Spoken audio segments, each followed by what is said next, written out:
Quisiera en esta noche compartir con ustedes y hablar sobre la visión de Dios en la vida del creyente, especialmente en la vida del líder cristiano, y el impacto que esa visión tiene sobre nosotros. Y vamos a leer una frase nomás de Moisés en el libro de Deuteronomio, capítulo 33, el versículo 16. Son palabras tomadas de un poema bastante largo, que son las bendiciones de Moisés a las distintas tribus de Israel con anterioridad a su muerte y a la entrada del pueblo a la tierra prometida. Y tomo estas palabras para que nos introduzcan en lo que deseo compartir con ustedes en esta noche. Dijo Moisés en aquella oportunidad: y la gracia del que habitó en la zarza venga sobre la cabeza de José. Es parte de la bendición de Moisés, especialmente al pueblo de la tribu del clan de José. Estas son las palabras póstumas de Moisés. Se encuentran en su bendición final cuando el pueblo de Israel estaba a las puertas de la tierra prometida y él a las puertas del cielo. Para nosotros, cuando las leemos con cuidado, las palabras son ricas en significado. Encontramos a un anciano que recuerda los años idos, volviendo a aquel tiempo ahora lejano, cuando una zarza ardía en fuego y no se consumía. Aquel glorioso tiempo, glorioso momento, cuando Dios llamó al manso pastor de Madián a su servicio maravilloso y desafiante. Ahora aquel trabajo está cumplido. Mañana Moisés morirá. Mañana él escalará una montaña distinta a Horeb y de su cumbre rocosa dirá adiós al pueblo en medio del cual había vivido y servido aquellos 40 desérticos años. Responsable por su tarea hasta el final, Moisés utiliza su último día en resumir en estas hermosas bendiciones de Deuteronomio capítulo 33, todo el bien que desea y toda la experiencia de su vida. No obstante, hay en las palabras del versículo 16 algo que nos sorprende. Moisés ha estado describiendo en un lenguaje hermoso y elocuente la tierra de la tribu de José en los versículos 13 al 15. Los viajeros nos dicen que de toda Palestina es una de las zonas más hermosas, con sus valles verdes y nobles colinas. Y él las describe con suma belleza. Habla, entre otras cosas, de los más escogidos frutos del sol, el rico producto de la luna, el fruto más fino de los montes antiguos, la abundancia de los collados eternos y las mejores dádivas de la tierra y su plenitud. Y luego, al final de todo, vienen estas simples palabras: y la gracia del que habitó en la zarza. ¿Qué significa esto? ¿Por qué Moisés habla de una simple zarza después de contarnos acerca del sol y la luna, las montañas y los valles, la tierra y su plenitud? En estas palabras el viejo Moisés se remonta a los largos años de su vida en el desierto. Vuelve a Elim y Mara, pasa por Masa y Meriba, vuelve a esa zarza solitaria en Horeb y al Dios que se presentó allí en una oportunidad. Aquel Dios no lo había dejado nunca desde entonces. Aquel fuego jamás se había extinguido en su vida. Brilló fulgurosamente a lo largo de cada jornada en el desierto. En una columna de nube durante el día y de fuego durante la noche, esa presencia divina había estado con él, peregrinando todo el tiempo a lo largo del largo camino transitado. Y ahora, frente al fin de todo, siente que no hay bendición mejor que él pueda desear a cualquier persona que esta. Que aquel Dios sea tu Dios, que vos también seas bendecido con la gracia de aquel que habitó en la zarza.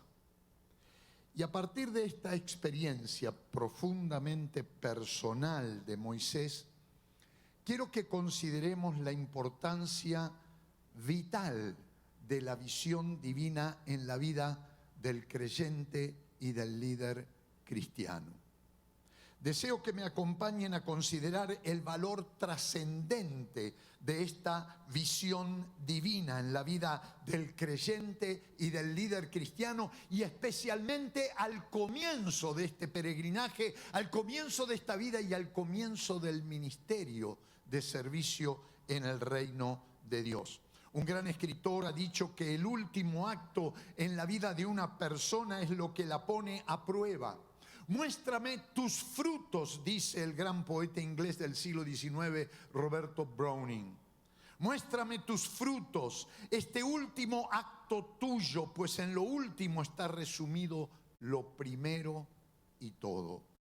No hay dudas de que hay verdad en estas palabras. El último acto inteligente en la vida de una persona es en cierto sentido el resumen de ella, la flor y fruto de toda su vida. Es en ese momento en que vemos en actividad las fuerzas que a menudo han permanecido invisibles hasta ese momento. No obstante, el último acto de significación en la vida de una persona es el fruto de toda su vida, de todo su peregrinaje, de toda su labor, de todos sus esfuerzos. Lo primero es la raíz de ella.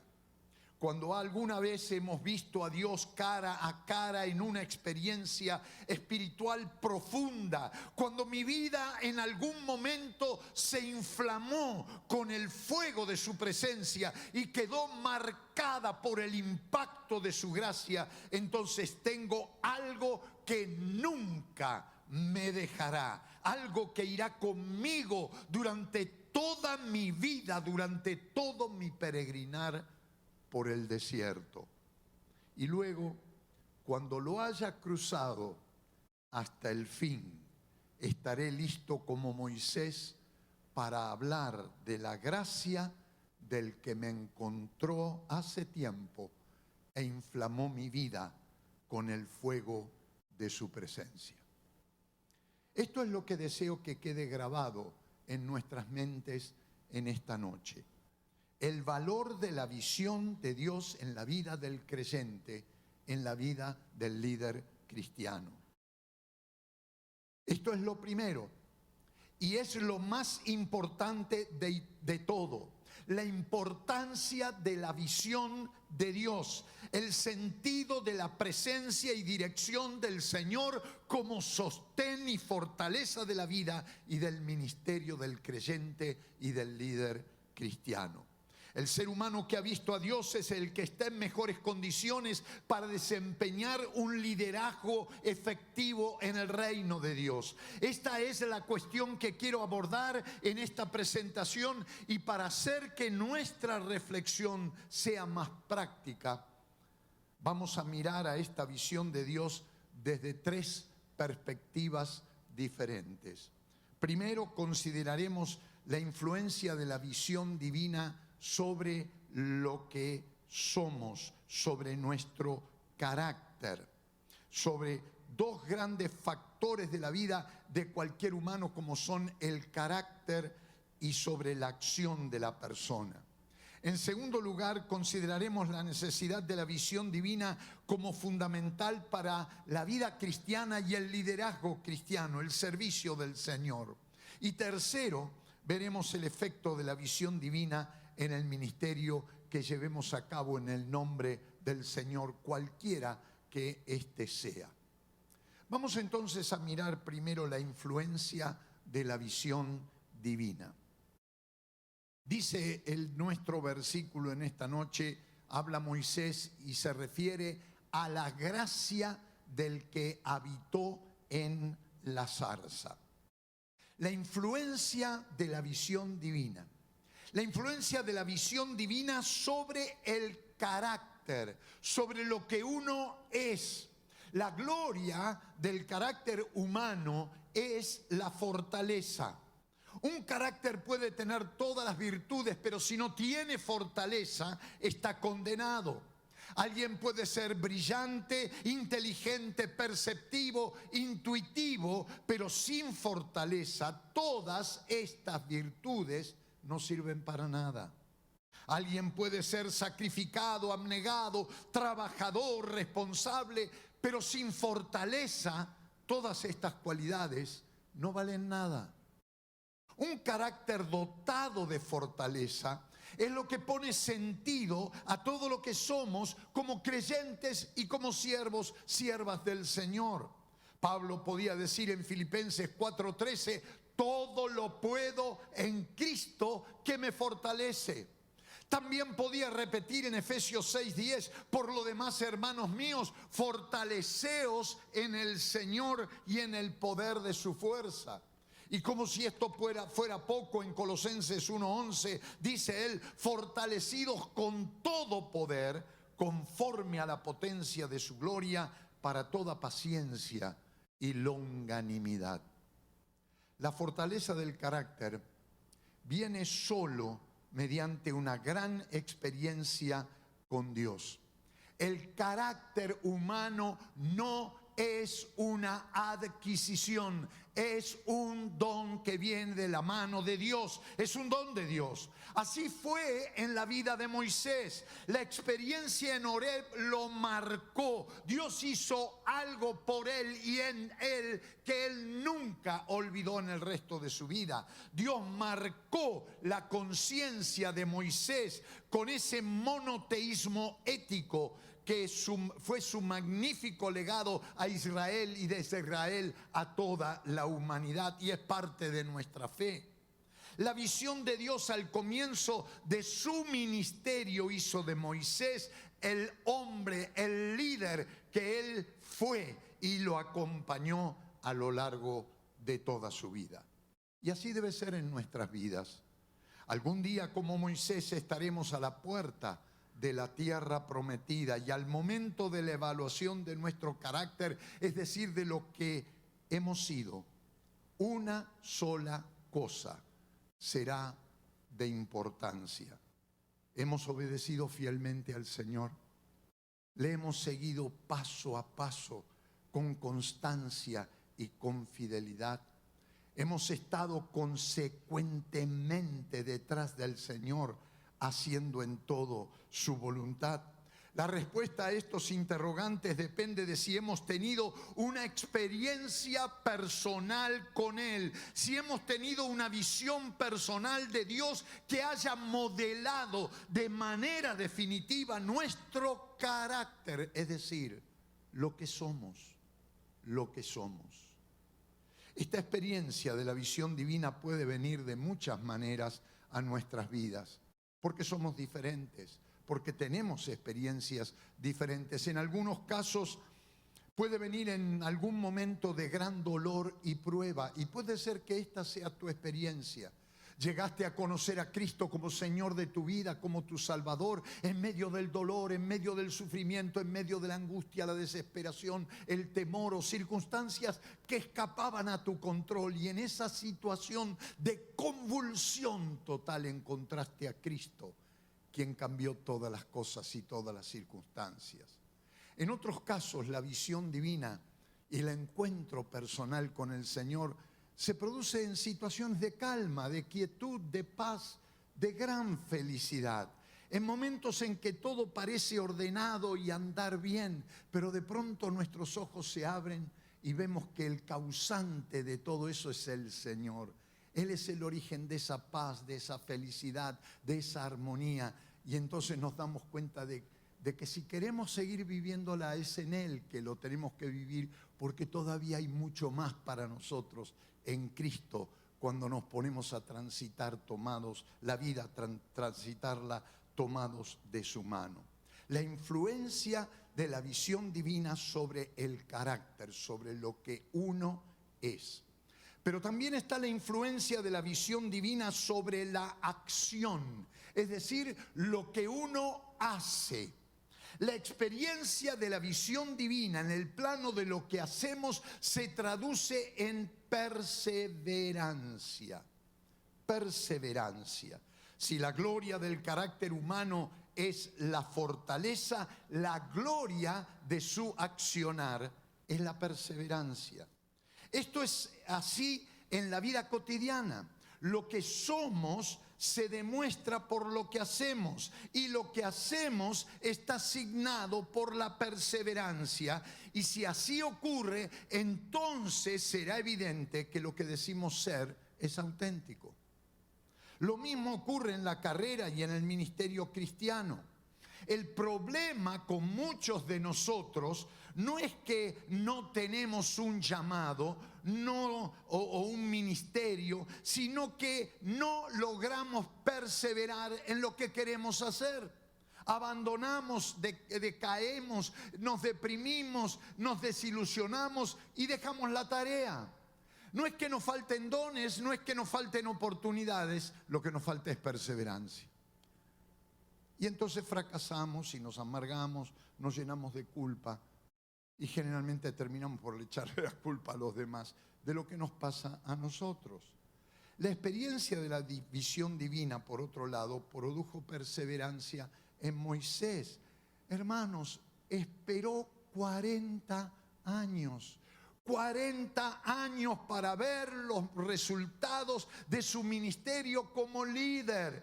40 desérticos años de angustia, de rebeldía del pueblo, de contradicciones, de falta de confianza, de abandono. 40 años.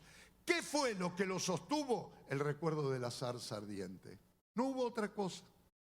El recuerdo de la zarza que ardía en fuego y no se consumía. La experiencia de la visión divina puede producir perseverancia en nosotros. Vamos a tener momentos de desilusión, de contradicción, de pecado, de marcha atrás, de fracaso.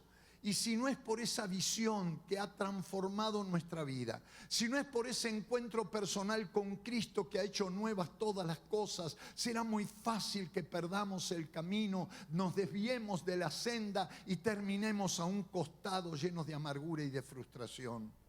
Pero aún en medio del piélago más tormentoso, del terremoto más agudo, del volcán que vuela con todo, cuando vemos en medio de los problemas la zarza que arde y no se consume, el ánimo vuelve, las fuerzas se renuevan y el deseo de seguir adelante con Cristo se multiplica.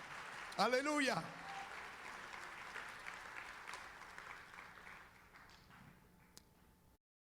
La segunda cuestión que tenemos que considerar tiene que ver con la necesidad de la visión divina.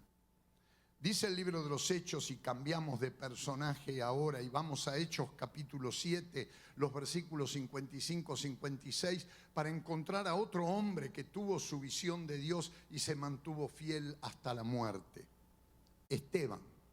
Dice el texto en Hechos 7, 55-56, que Esteban, lleno del Espíritu Santo, puestos los ojos en el cielo, vio. ¿Qué visión?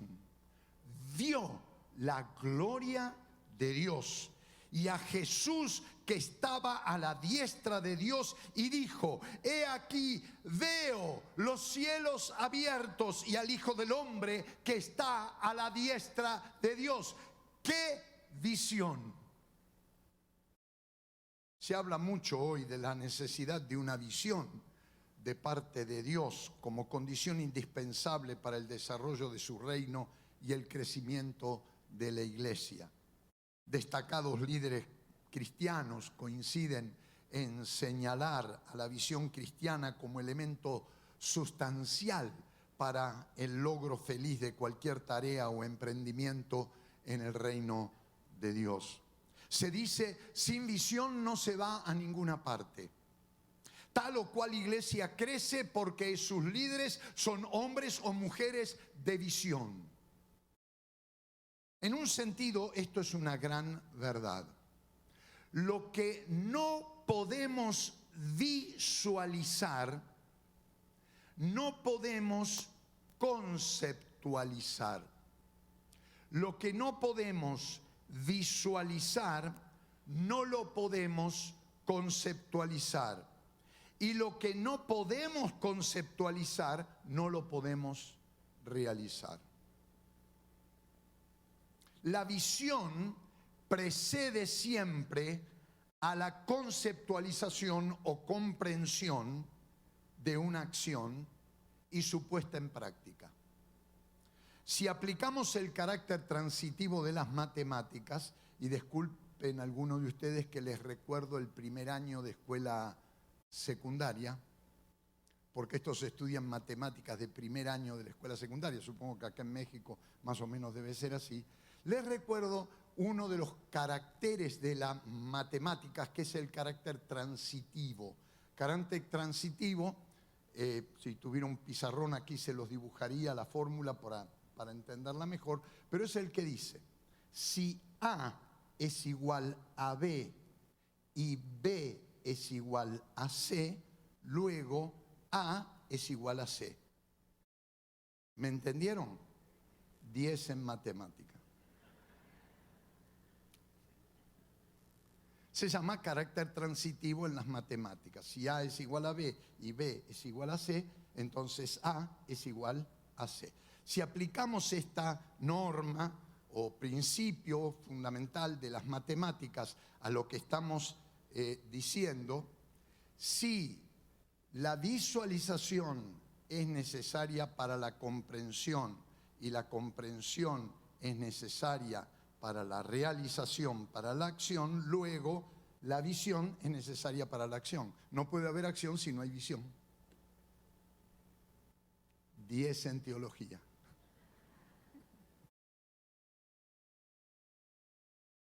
Nuevamente, sin visión no puede haber comprensión. Y sin comprensión no puede haber acción. De este modo, visión y acción van siempre tomadas de la mano. Necesitamos de una visión de Dios para poder servir a Dios.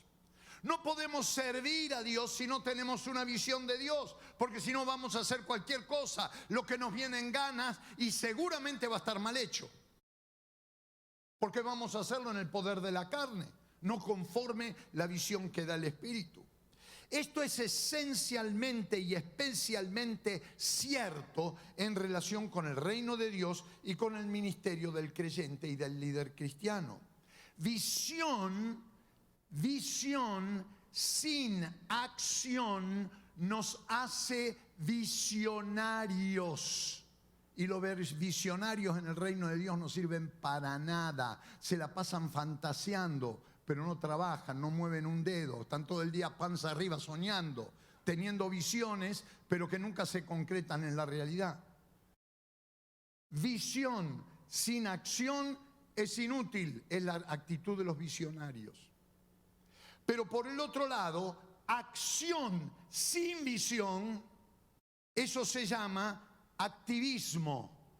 Y esto también nos hace inútiles, además de ser agotador. Anoche les hablaba a los estudiantes del Instituto Cristo para las Naciones y les ponía como ilustración El hámster. Pregunté, ¿qué es un hámster? Nadie me supo decir. Parece que acá en México no hay hámster. ¿Saben lo que es un hámster? Es una ratita doméstica. Una ratita que se cría en casa, igual que un gato, un perro. Hay que tener cuidado porque muerden. Algunos. Yo tenía uno que era más malo que Zaratustra.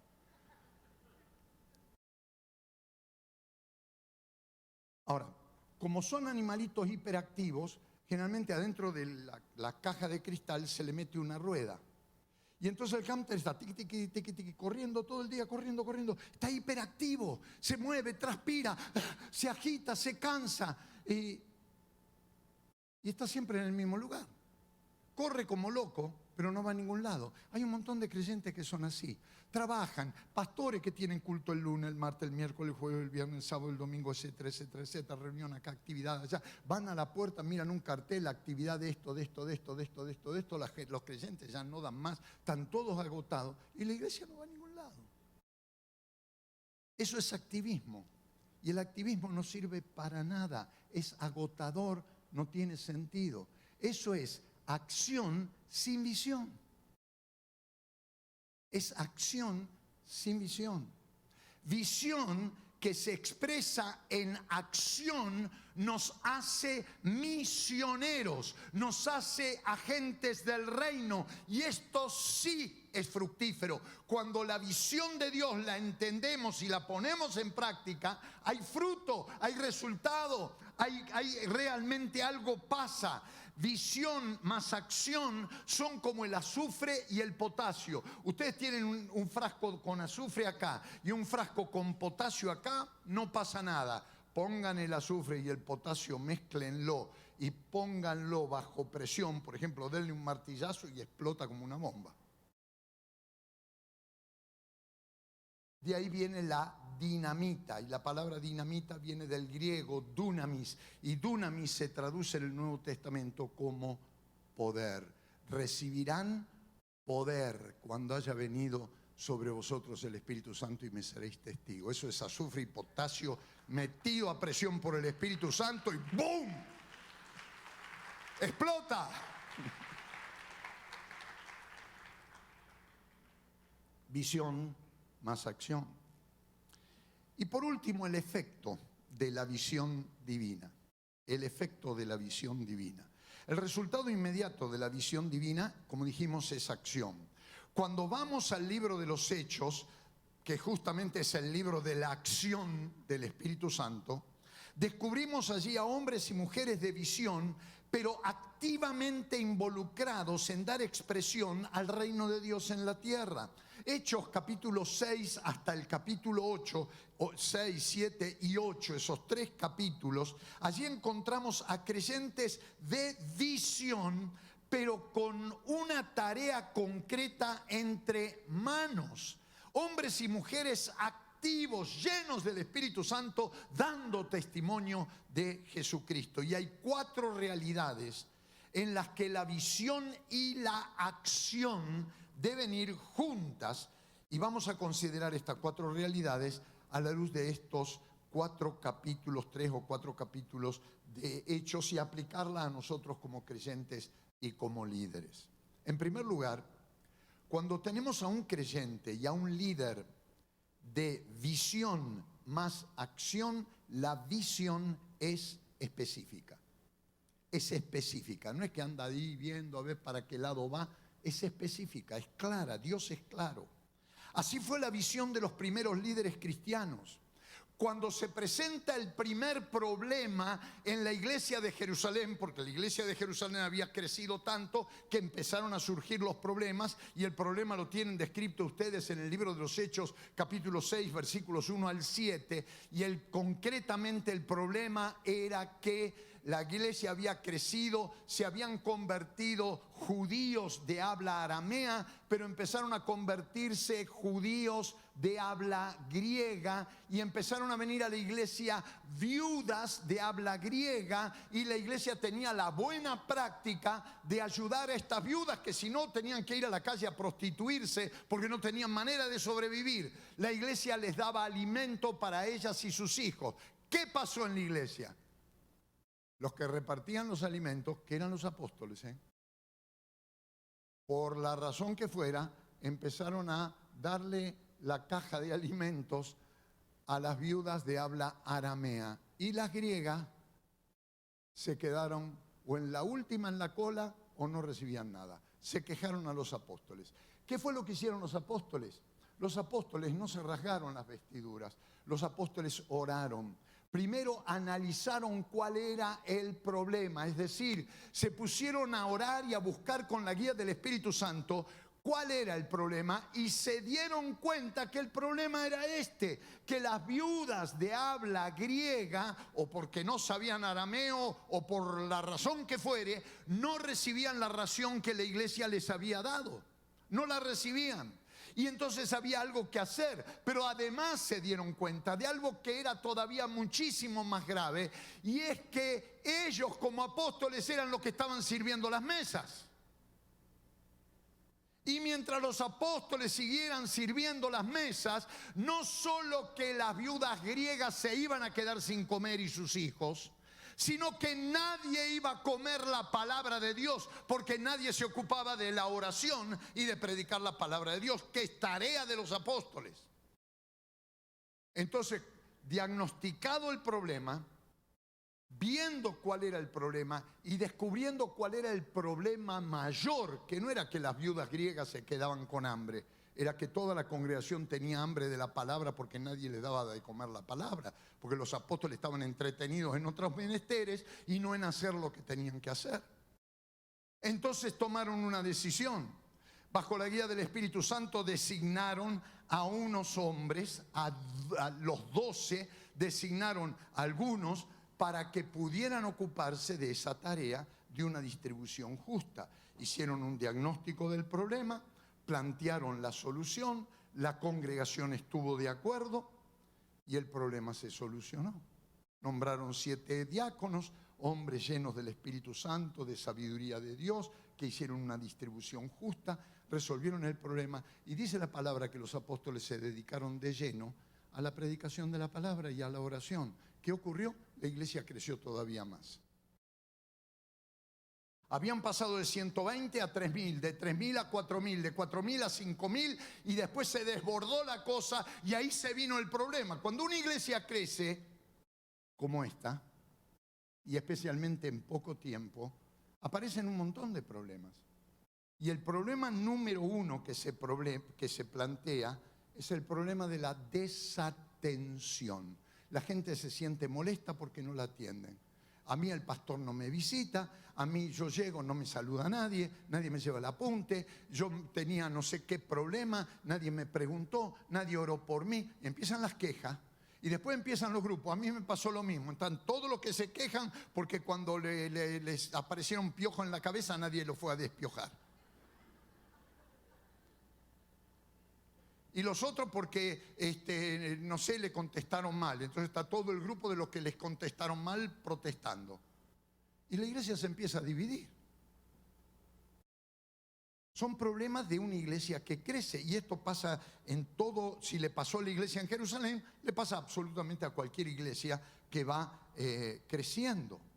Entonces, aquí hace falta la visión de Dios para hacer una acción, pero una acción que resuelva el problema y que en lugar de frenar el crecimiento, porque el crecimiento significa nuevas almas, nuevas vidas que son transformadas, fomenten el crecimiento para que más personas conozcan a Cristo, para que más madurez haya en los creyentes, para que más testimonio haya en el mundo, para que la iglesia impacte como sal, luz y levadura en la sociedad. Esta es la manera en que funciona la visión cuando es entendida y cuando es aplicada a través de la acción. Cuando tenemos un creyente y un líder de visión más acción, también ocurre que la visión es seguida por otros. La visión de los 12 fue seguida por Esteban. Los apóstoles reclamaron 7 varones de buen testimonio llenos del Espíritu Santo y de sabiduría. Y dice el texto en Hechos 6:5 que Esteban era un hombre lleno de fe y del Espíritu Santo. Los apóstoles les impusieron las manos en oración, versículo 6, no como un gesto mágico, sino como expresión del encargo de la visión y su intercesión por el poder del Espíritu Santo. La visión de Esteban era una copia carbónica, una fotocopia de la visión de los 12. El texto nos ilustra esto. Versículos 8 y 10 dice de Esteban, el diácono Esteban, lleno de gracia y de poder, hacía grandes prodigios y señales entre el pueblo, pero no podían resistir a la sabiduría y al espíritu con que hablaba. Lo mismo que los apóstoles. Y no era un apóstol, pero actuaba igual que los apóstoles, porque imitaba a los apóstoles, porque seguía la visión de los apóstoles. Y es así como tiene que funcionar la iglesia. Si uno compara el versículo 3, capítulo 6, versículo 3 y versículo 10, es evidente que Esteban seguía la visión de los 12 y la expresaba. Por supuesto, estaba sujeto a la autoridad de los 12, pero era un modelo de creyente y de siervo del Señor. La gente sigue al líder que tiene una visión específica. El líder con una visión específica tiene seguidores. Y el líder que tiene seguidores tiene una visión específica. Y esto se potencia de tal manera que la iglesia termina siendo una iglesia modelo, una iglesia verdaderamente apostólica que cumple con la visión y la misión del reino de una manera asombrosa. Por otro lado, cuando tenemos un líder de visión más acción, su visión lo capacita para comunicarla a otros. Así pasó con Esteban. En Hechos 7, 55 y 56 leemos lo siguiente: pero Esteban, lleno del Espíritu Santo, puestos los ojos en el cielo, vio la gloria de Dios y a Jesús que estaba a la diestra de Dios, y dijo: he aquí veo los cielos abiertos y al Hijo del Hombre que está a la diestra de Dios. Esteban era bien consciente de los riesgos que corría si comunicaba la visión celestial a otros. Inmediatamente los fariseos, los maestros de la ley, lo acusaron de blasfemia por lo que estaba diciendo acerca de Jesús sentado a la diestra del Padre. ¿Y cuál fue el resultado? Ustedes conocen la historia. Terminaron apedreándolo. El número 1 ahí era el fariseo de los fariseos, Saulo de Tarso, cuidando la ropa de los que de esa manera infame lo estaban asesinando. A veces comunicar la visión tiene un precio alto, pero un creyente, un líder con visión de Dios, no se guarda la visión para sí. La comparte, no importa el precio que hay que pagar, porque en compartirla la multiplica, la agranda, la extiende. Eso es lo que Dios quiere. No dejó Esteban de comunicar su visión de manera fiel, por más que lo amenazaron de muerte y por más que lo mataron. Antes de morir, contó al pie de la letra la visión que tenía delante de sus ojos, esa visión celestial maravillosa. La visión celestial no es para el consumo del creyente o el consumo del líder cristiano. Dios da visión al creyente y al líder para que éste la comparta con otros. Su visión es como el maná. Si la guarda, se pudre. Si la comparte, se multiplica. La visión solo puede ponerse en acción cuando se vive en el contexto de la comunidad, cuando la compartimos en la comunidad de fe. Dios da visión, pero no quiere aventureros, no quiere llaneros solitarios en el reino. Quiere una comunidad de fe inflamada por el Espíritu Santo, donde la visión de Dios corre libremente y el pueblo se mueve en conjunto detrás de esa visión para el cumplimiento de la misma, para la gloria de Dios. La visión que el creyente y que el líder recibe adquiere sentido, madurez y posibilidades de realización en la comunidad de fe, en la asamblea de los creyentes. Por cierto que hay riesgos. Los riesgos de la visión compartida también tienen que ser asumidos como comunidad. Y es interesante que la muerte de Esteban fue el primer paso en la salvación de Saulo.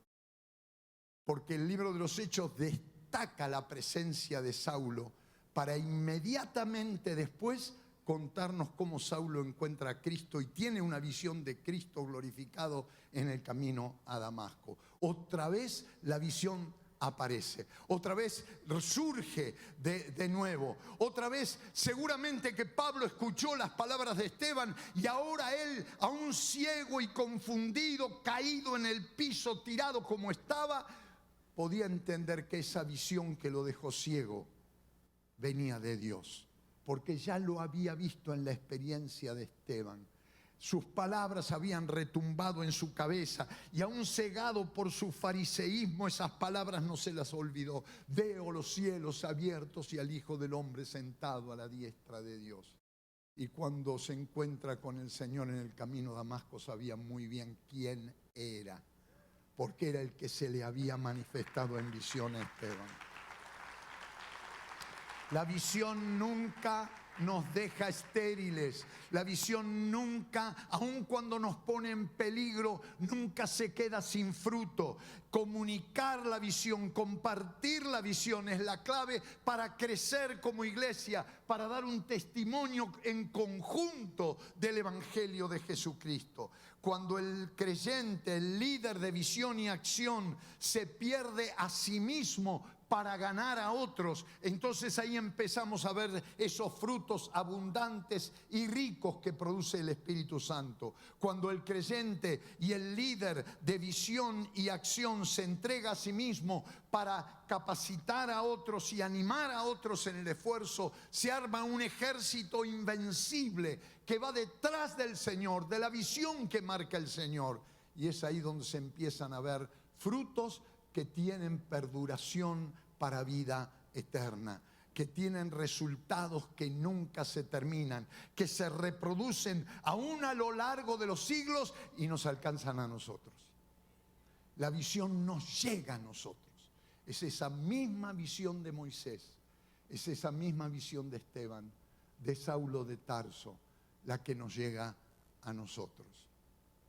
Todo empezó de la manera más simple, de la manera más vulgar que uno se puede imaginar. Todo empezó con una zarza entre las piedras secas, las arenas inmóviles del monte Horeb, y una zarza que ardía y no se consumía. El impacto de aquella visión en la retina de los ojos de Moisés, pero sobre todas las cosas, el impacto del resplandor de ese fuego que no paraba, marcó de manera indeleble su corazón para siempre. E hizo de Moisés el creyente que fue y el líder que fue. Y no hay diferencia con nosotros. En algún recodo de nuestras vidas, un día quizás insospechado, nos encontramos con el Señor, ¿verdad? Y tocó la puerta de nuestro corazón y sin entender mucho quizás, nos atrevimos a abrirle y lo vimos. Y vimos su rostro y contemplamos esos ojos llenos de ternura. Y vimos sus manos.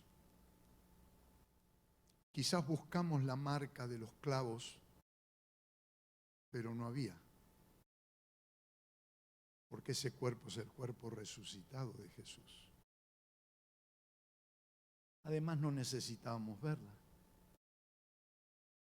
Porque la fe no es por vista. La fe es por confianza. No necesitamos ver la marca de la lanza en el costado de Jesús. Primero porque no la tiene. Si a Jesús en lugar de crucificarlo lo hubieran decapitado, ¿qué? ¿Se hubiera presentado con la cabeza debajo del brazo? Si a Jesús en lugar de crucificarlo, de horadar sus manos y sus pies y herir su costado, lo hubieran quemado vivo, ¿qué? ¿El resucitado sería un montón de cenizas? Ojo cómo interpretamos la Biblia, porque a veces le decimos decir a la Biblia lo que la Biblia no dice. O le hacemos decir cosas absurdas. La fe no necesita ver las heridas. La fe necesita verlo a Él. Y Él es perfecto.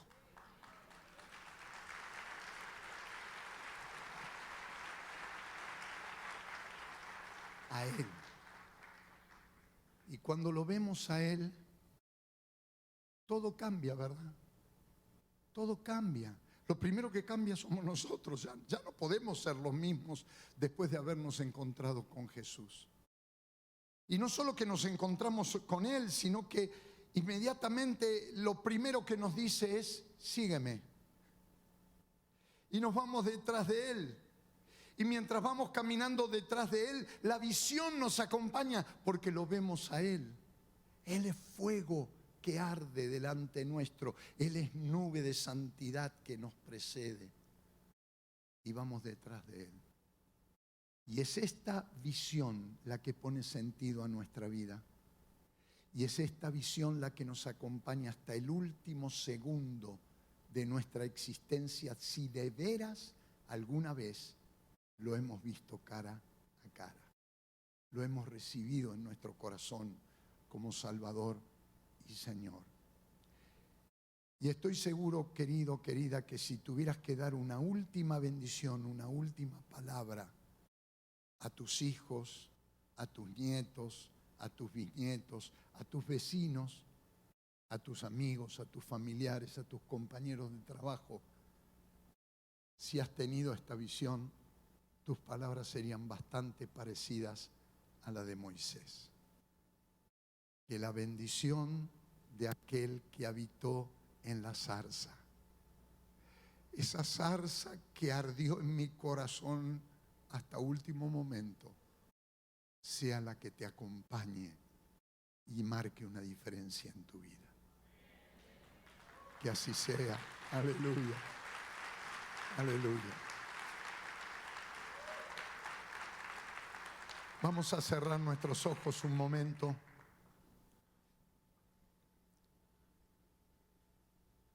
Yo quiero invitarte en el nombre del Señor a que pienses un poquito esto. Recordá lo que dijimos.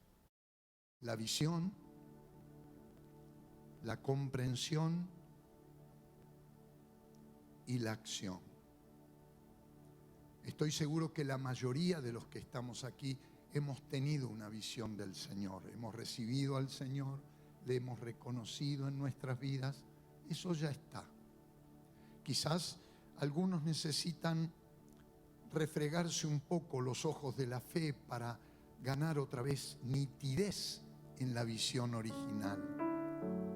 Algo ha pasado con tu fe que se ha desgajado, se ha envejecido, se ha nublado. Y en este momento tenés que pedirle al Señor que renueve la visión de la fe. Que otra vez puedas contemplar al Señor con esa candidez, con esa confianza del primer día. ¿Sí? Que otra vez vuelva a arder ese fuego que vos conociste en tu interior. Que vuelva otra vez a arder, que lo sientas. Quizás algunos aquí recuerdan ese día, recuerdan esa experiencia, la tienen viva, pero todavía no han logrado traducirla en las cosas de todos los días, en el trabajo, en el matrimonio, en la crianza de los hijos, en el estudio, en el contacto y el diálogo con los vecinos, con otras personas. La fe se ha quedado enfrascada en la interioridad propia y no ha tenido oportunidad de salir y tocar a otros en el nombre de Jesús. O en otros hay dudas, como pasó con Tomás, que conocía a Jesús, que había visto a Jesús, pero que tenía dudas. No está mal tener dudas.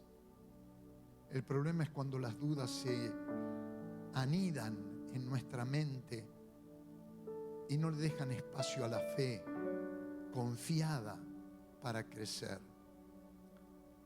Deja que el Señor se haga cargo de eso. Pedile a Él que toque tu mente, que ordene tus pensamientos, que ponga orden en tu escala de valores, que te guíe a través de su palabra y por su Espíritu Santo, para que tu fe no sea una fe simple, pero sí una fe inteligente, una fe que conoce la palabra de Dios, que sabe el camino que tiene que andar, que no anda pisando baldosas flojas por la vida, sino que marcha con paso firme porque sabe a dónde va, porque también sabe de dónde viene.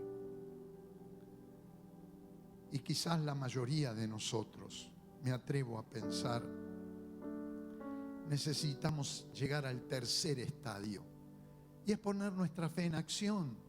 La fe está allí, la entendemos, comprendemos el mandato de Jesús de proclamar el Evangelio, pero ¿cómo nos cuesta obedecer? ¿Cómo nos cuesta traducir en acciones simples el amor de Jesús por nosotros y transformarlo en el amor de Jesús por los demás a través nuestro? Y esto que puede ser tu oración en este momento. Señor, la fe que me diste, la fe que entiendo, ayúdame a ponerla ahora por obra, a traducirla en acción, a predicar el Evangelio, a atender a los necesitados, a orar por los enfermos, a proclamar libertad a los cautivos, a ser tu mano, tus oídos, tus ojos, tus pies, para actuar allí donde vos querés actuar en tu nombre. Yo sé que cada uno de nosotros tiene una oración diferente para hacer, pero en el nombre de Jesús te animo a que la hagas ahora. Ahora. Hace el diagnóstico y toma la decisión. Dame fe, Señor. Ayúdame a entenderla. Lléname de tu Espíritu para que la pueda poner por obra. De manera que la visión movilice tu entendimiento y se traduzca en acción. ¿Estás orando así?